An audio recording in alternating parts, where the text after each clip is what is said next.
একদিন পর একটা বিয়েবাড়ির ভিডিও নিয়ে তোমাদের সামনে চলে এলাম। তো প্লিজ সবাই লাইক কমেন্ট করে ভিডিওটা দেখো।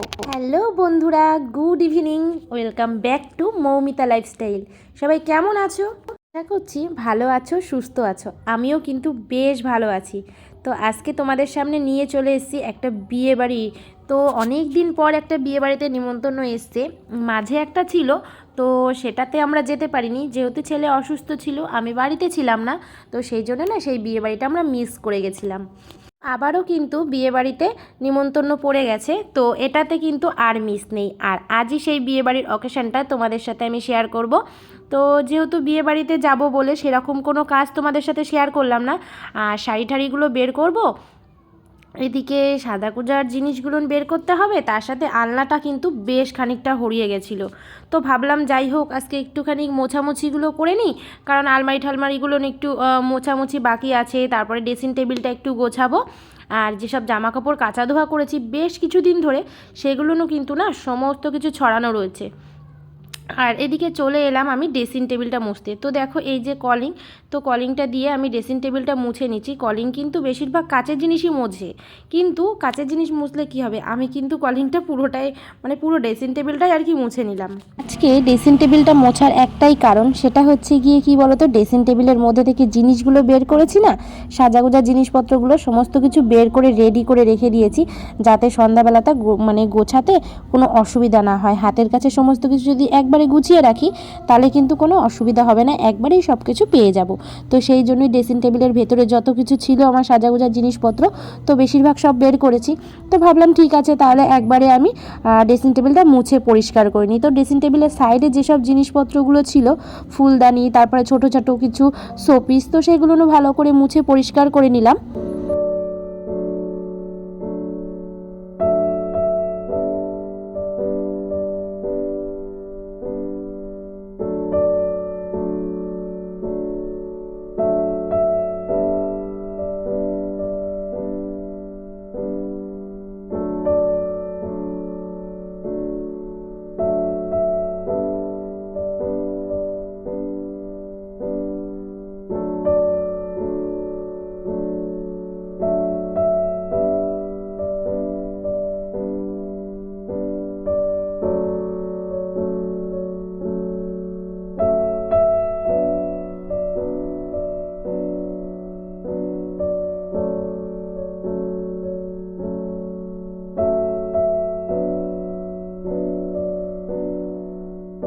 কাজবাজ আমার সব হয়ে গেছে, আর এখন এই যে সমস্ত মেকআপের জিনিস নিয়ে বসে পড়েছি ব্যালকানিতে সাজগোজ করার জন্য, কারণ এখন সন্ধ্যা।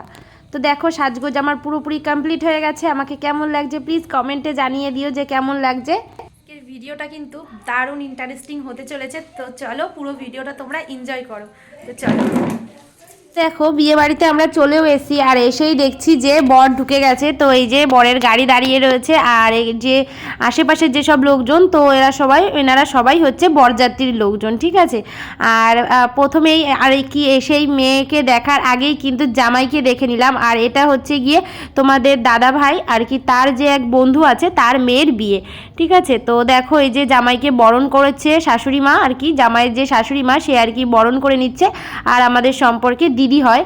তো আমি একটু সাইড থেকে ক্যামেরা করছিলাম, আর মাঝে সাঝে একটু ক্যামেরাটা এই জন্য নড়ে চড়ে গেছে, যেহেতু অনেক লোকের ভিড়ের মধ্যে দিয়ে ক্যামেরাটা করতে হয়, বুঝতেই পারছো একটু লজ্জা লজ্জা লাগে সবসময়, কিন্তু ক্যামেরার সামনে আসতে একটু কেমন লাগে। তো যাই হোক তারপরে ভিতরে ঢুকে যাচ্ছি। তো দেখো প্যান্ডেলটা কেমন লাগছে একটু কমেন্ট করে জানিও। আর এই যে ভিডিওটা, আমি তো ভেতরে যাচ্ছিলাম, আমার ছেলে কিন্তু ক্যামেরাটা ধরে দিয়েছিল, তো যেটুকুনি পেরেছে অনেক বলে কয়ে আর কি ক্যামেরাটা ওকে ধরানো হয়েছিল। মেয়েটা আর কি যে কোণে আজকে, তো সে কিন্তু বাইরে বসেছিল, কিন্তু যেহেতু আর কি বর এসে গেছে সেজন্য ও ভেতরের ঘরে চলে গেছে। তো দেখো এই যে মেয়েকে আমি গিফট দিতে চলে এসেছি, তো ওকে এই যে গিফটটা দিয়ে দিলাম। আর ও তেমনভাবে কিন্তু আমাকে চেনে না, তো যখন পরিচয়টা দিলাম তখন আর কি কথাটা তো হলো কি, ও জিজ্ঞাসা করছিল যে কাকা কোথায় বা বসো, ঠিক আছে, এরকম কথাটা তো বলছিল। কাকা আছে বাইরে, বসো, ঠিক আছে। আর আজকের যে কোণে তাকে কেমন লাগছে প্লিজ কমেন্টে জানিয়ে দিও। আমার তো খুব সুন্দরই লাগছে ওকে, তো বেশ কিউট লাগছে। আর আমাদের ফুলতলা বাজারে একটা পার্লারের থেকে এসে ওকে সাজিয়ে দিয়ে গেছে, তো ভীষণই ভালো লাগছে। তো আমাকে বলছিল যে কাকিমা বাড়িতে এসেছিলো, এসে সাজিয়ে দিয়ে গেছে। আর যেহেতু ফটোশ্যুট হচ্ছিলো ওই জন্য অতটা কথা বলা যায়নি। আর এই দেখো হচ্ছে জামাই, তো এই যে হচ্ছে গিয়ে কোণে দেখালাম, আর এখন তোমাদেরকে জামাইকেও দেখিয়ে দিলাম। আর জামাই হচ্ছে বিয়ের মণ্ডপটা সাজিয়েছে, এখানটায় আর কি বিয়েটা হবে, তো সেই জায়গাটা সাজিয়েছে।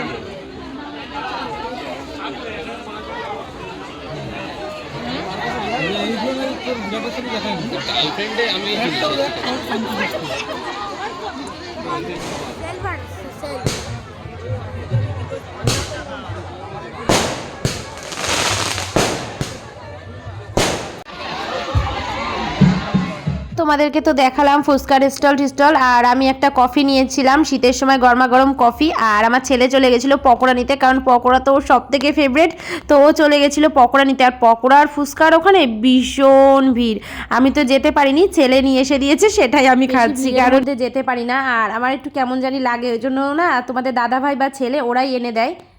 ফুচকাটা আমার ততটাও ফেভারেট নয়, তো সেই জন্য আর কি ফুচকার দিকটা যায়নি। আর এটা হচ্ছে মেন গেট যেটা, সেটাই। তো এই যে দাঁড়িয়েছিলাম, আর এখানে কাকা আর কাকি ছেলে যে আবার আইসক্রিম নিয়ে এসছে, এই যে 2 রকমের ফ্লেভারের। আর এই যে কাকা আর কাকি, এই দেখো মেয়ে, সোয়েটার তো পরাতেই হবে যেহেতু ঠান্ডার সময়, সোয়েটার না পরালে হবেই না। এই দেখো ও জেঠুর সাথে আগে আগে চলে এসেছিল, এই কিন্তু আসার সময় আমার ভাসুরের সাথেই চলে এসেছিল। আর আমার ভাসুর আর তার মেয়ে চলে গেল বাড়িতে।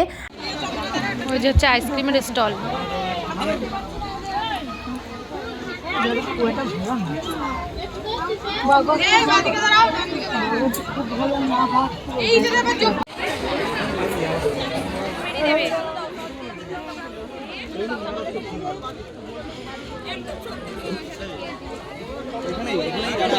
দেখো এই যে আইসক্রিমের স্টলে এসছি।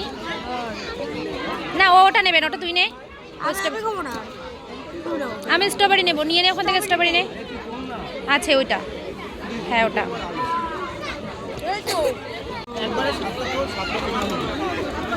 ফুচকার এখানে ভিড়টা দেখো কি পরিমাণ ভিড় ফুচকার এখানে, দেখো ফুচকার ভিড় দেখো।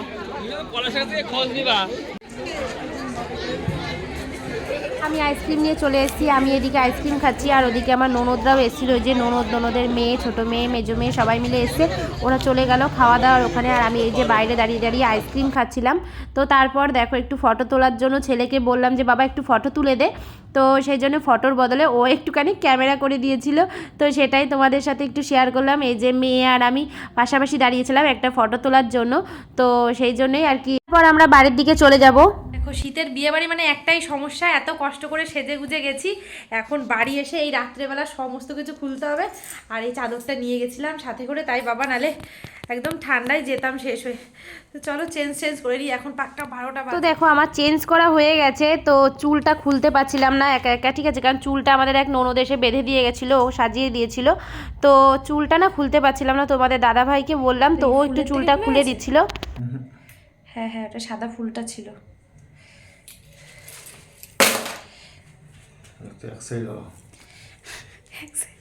মাঝখানে দেখো রয়েছে,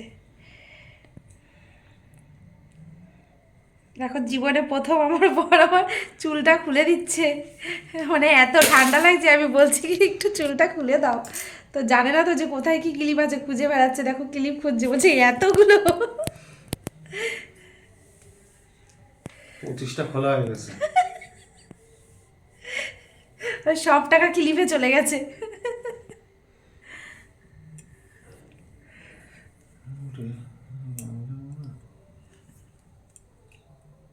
এবার একটু একটু করে বেরোবে, দেখো কি অবস্থা।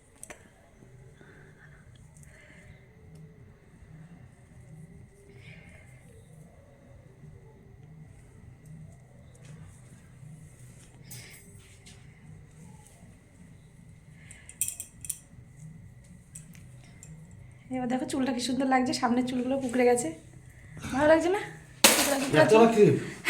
এতটা ক্লিপ নাকি? দেখো আরো আছে কিনা। আজকের ভিডিওটা যদি তোমাদের ভালো লেগে থাকে তাহলে প্লিজ একটা লাইক কমেন্ট করে দিও। আর যারা আমার চ্যানেলে নতুন আছে তারা প্লিজ চ্যানেলটা সাবস্ক্রাইব করে অল নোটিফিকেশানটা অন করে রেখে দিও, ভিডিও ছাড়ার সাথে সাথে যাতে তোমাদের কাছে নোটিফিকেশানটা চলে যায়। তো আজকের ভিডিওটা আমি এখানেই শেষ করে দেবো। তো গুড নাইট, বাই, সবাই ভালো থেকো, সুস্থ থেকো। চলে আসবো নতুন একটা ধামাকাদার ব্লগ নিয়ে। ততক্ষণের জন্য সবাই ভালো থেকো, সুস্থ থেকো।